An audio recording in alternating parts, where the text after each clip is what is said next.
Bonjour les amis, une nouvelle vidéo aujourd'hui pour parler de Karl Zero qui était reçu chez nos amis d'Omerta pour parler de la mafia, mais pas n'importe quelle mafia. On va en parler juste après d'avoir vu comme d'habitude l'extrait. N'oubliez pas le pouce en l'air, de vous abonner bien sûr, le partage et le boost de la vidéo. C'est vraiment un système structuré entre l'encadrement de l'ASE et des réseaux criminels, voire même pédocriminels, parce que tu prends le cas peut-être de très très jeunes filles. C'est-à-dire que c'est devenu un business et tout ça, c'est quasiment mafieux, quoi. C'est totalement mafieux. Je vois M. Darmanin, M. Retailleau faire marcher sur les mains et faire les pieds au mur à propos des narcotrafiquants et de, je ne sais plus comment il s'appelle là, bon, j'ai oublié son nom, avec le truc très violent à un péage d'autoroute, là, etc., avec ses cheveux orange. Bon, très bien, ça existe, c'est certainement un problème. Mais ce problème-là, il est largement aussi grave. Et ils font quoi? Ben rien. Et c'est les mêmes. Tu sais si ces réseaux qui organisent la prostitution des jeunes filles de l'ASE sont liés au narcotrafic Ils le disent eux-mêmes. Ils disent j'abandonne. Ça, c'est dans le bouquin de Nadège Hubert et Claude Ardide. Ils ont rencontré les jeunes Mac. Les jeunes Mac, ils viennent de la cité. Alors ils commencent dealer, machin truc, puis à un moment, soit tu deviens chef des dealers, et puis alors là, tu fais go fast et machin et truc, et là, tu peux te prendre des rafales de Kalachnikov. Si ton boulot, ça consiste à aller chercher des petites de 12 ans à la sortie d'un foyer, en plus, tu noteras que les foyers, ils sont toujours dans des zones. T'as aucun foyer dans le 16e à Paris, hein. C'est toujours des endroits qui sont des endroits où il y a une violence latente et où les mecs vivent. Ils crèchent là, eux-mêmes, pour leur plaisir, sont contents de trouver un peu de chair fraîche et d'en faire profiter, alors là, le kidam moyen. Donc, c'est véritablement du trafic sexuel en France, aujourd'hui, et sous l'égide de l'ASE. Et les foyers de l'ASE sont devenus un vivier pour ces organisations criminelles. Tu décrivais dans des numéros précédents les problèmes de violence interne, aussi de viol entre, bien entendu, entre jeunes filles, jeunes garçons placés dans l'ASE. On a l'impression que cette structure, quels que soient d'ailleurs les départements, à moins qu'il y ait un département qui s'en sorte mieux que d'autres, mais que ces structures sont... que tout est gangréné et qu'en fait les adolescents qui sont placés sont en fait livrés à eux-mêmes, livrés aux pires éléments des foyers, et qu'il n'y a pas de système de contrôle interne. C'est ça qui est dramatique, c'est qu'il y a des surveillants, il y a des surveillants, il y a un encadrement, il y a un directeur par foyer, il y a des services sociaux, et qu'une fois que les gamins intègrent, on pousse la porte et intègrent le foyer, c'est la jungle. Ah mais la jungle absolue. C'est parce que il faut... C'est pas parce que tu es en foyer que c'est pas le concours, c'est comme dans les écoles, le concours de celui qui va être habillé le plus chic, le plus à la mode, le plus classe, des habits de marque, etc. Comment veux-tu les avoir? Ils rêvent sur leur portable, ils voient des trucs d'influenceuses, de TikTok, de machin, elles veulent tout être comme ça. Et donc, comment tu te le payes? Il y a une solution toute trouvée, tu te prostitues. Et elles n'y voient même pas le mal, elles pensent que c'est normal. C'est ça le pire dans les témoignages qu'on a, c'est qu'elle croit, c'est te dire à quel point on est chez les fous. Elle croit que c'est la voie normale. Donc c'est consentant pour la plupart. Ah mais la plupart c'est consentant. En plus elles sont droguées, donc elles n'y voient même pas le mal. Tu vois. Il y a quand même une alternative, parce que dans le temps, dans les années 50 ou avant, il y avait quand il y avait des foyers, il y avait un uniforme, il y avait une discipline, il y avait des surveillants qui étaient formés, etc. C'est possible de le faire. On parle de l'uniforme à l'école, on reparle des internats pour rééduquer des gamins qui sont en perdition, qui sont ultra-violents, etc. Moi-même, j'étais en lycée militaire. Je sais que c'est possible d'avoir quelque chose qui fonctionne. Pourquoi là, ça ne fonctionne pas? Mais parce qu'il n'y a pas du tout cette volonté-là de les encadrer. Il y a juste la volonté... C'est comme si tu avais un petit enclos avec des animaux. Puis voilà, puis tu leur lances un bout de pain, non, tu leur files à bouffer à la cantine. Si elles sortent, ils t'expliquent, les directeurs de foyer, on n'a aucun droit de rétention sur eux. Ils font ce qu'ils veulent. Comment ça, ils font ce qu'ils veulent? Vous pouvez pas les boucler, non, on ferme la porte, c'est simple, non? Non, on n'a pas le droit.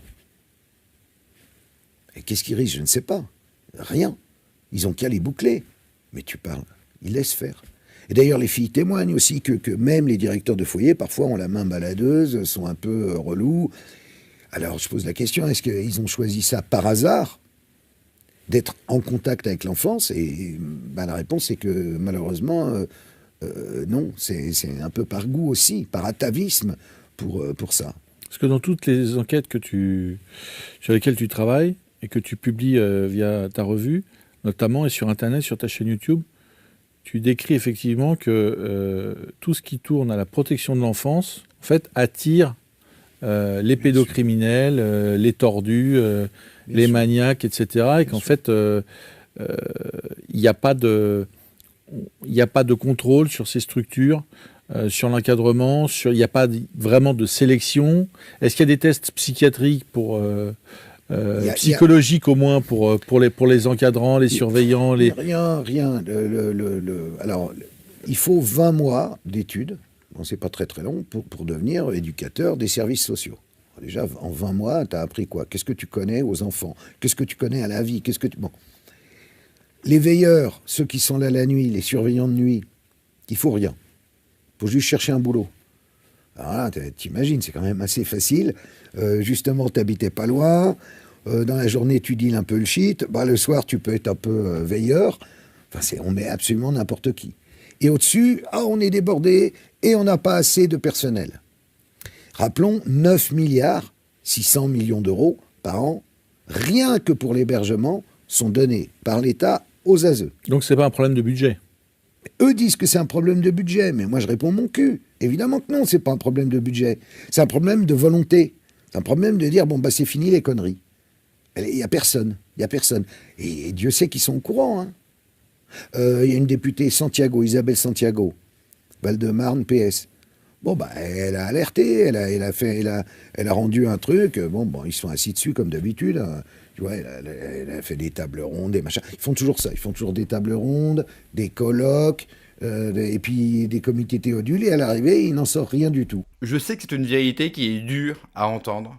Mais aujourd'hui, notre jeunesse, nos enfants sont devenus une marchandise. Ils ont le budget, ce n'est pas un problème d'argent, n'importe qui peut rentrer, et c'est pour ça qu'on retrouve toujours des pédos dans ce style d'endroit, parce qu'on ne vérifie pas. Mais pourquoi on ne cherche pas à vérifier les gens qui puissent et qui peuvent travailler là-dedans? Parce qu'ils ne vont pas s'en priver, parce que la jeunesse, parce que le prix d'une vie, d'une jeune vie, n'a aucune importance pour eux. Et puis, le but aussi, c'est de détruire une partie de notre jeunesse à travers ça. Il nous révèle aussi que les voyous de cité s'occupent également de ce business-là. On ne l'entend nulle part ailleurs. D'ailleurs, je mettrai l'épisode complet, le lien de l'épisode complet, en commentaire épinglé sous la vidéo. Allez voir, c'est une très longue interview d'1h20. Il faut relayer, il faut partager, il faut parler de ces problèmes-là. C'est une honte. On devrait, à mon sens, retirer et supprimer ça. Il y a trop d'enfants aujourd'hui qui sont retirés à leurs parents pour aucune raison. Et c'est dangereux d'en parler, parce que généralement, quand vous en parlez, cela retombe sur vous. Souvenez-vous de l'affaire de cet ancien candidat Elifi, qui travaillait pour une association liée à l'enfance, et qui plaçait des enfants, et bien sûr, qui en prenait chez lui. Vous avez lu ce qu'il a fait à ses enfants principalement handicapés, avec des handicaps, la torture, les sévices. On en a à peine parlé dans la presse. Ça aurait dû faire un scandale national. Rien. J'ai hâte que le procès arrive. J'ai hâte de savoir combien va lui mettre la justice française. Et entre nous, j'ai peur d'être déçu. J'ai peur que la justice, comme trop souvent, est trop clémente avec ce type de personnes. Mais pourquoi, d'après vous, et j'attends bien sûr tous vos commentaires, pourquoi, d'après vous, la justice, avec ce style d'affaires et ce type de personnes, est généralement clémente? Souvenez-vous de ce proc qui mettait sa fille, qui prostituait sa fille sur Internet. Aujourd'hui, il est libre. Aujourd'hui, il a toujours la garde de sa fille. Mais tout passe crème, personne ne s'y intéresse, et il y a en plus très peu de relais sur Internet. Alors dans un sens, je le comprends, quand vous en parlez, vous prenez que des coups et vous subissez d'énormes pressions. Donc je peux comprendre que certains n'ont pas envie de tout perdre pour parler de ce type de sujet. Et c'est vrai que quand on parle de réseau, quand on parle de toutes ces histoires, on a aussi tendance à se faire insulter de complotistes. Dans toutes les dernières affaires que nous avons eues, à chaque fois, il y a un réseau.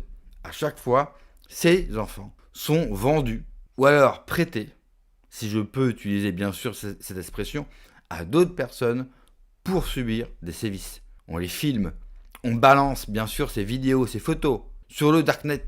Quand vous savez que le bureau de la gendarmerie, qui est censé surveiller Internet et le darknet, a seulement 20 personnes pour surveiller l'Internet français, pour surveiller toutes ces crapules. Pendant ce temps-là, on donne des millions et on balance des milliards n'importe où, notamment plus de 100 millions d'euros d'aide au développement pour la Chine. Quand on voit leur dernier défilé militaire, je crois qu'ils n'ont pas besoin de nous pour se développer. Merci d'avoir regardé cette vidéo les amis, n'oubliez pas de vous abonner, le pouce en l'air, le boost, le partage, et puis si YouTube vous demande bien de noter la vidéo, un 5 étoiles et bien sûr un bon commentaire, je vous en remercie d'avance, prenez soin de vous, que Dieu vous protège, allez ciao.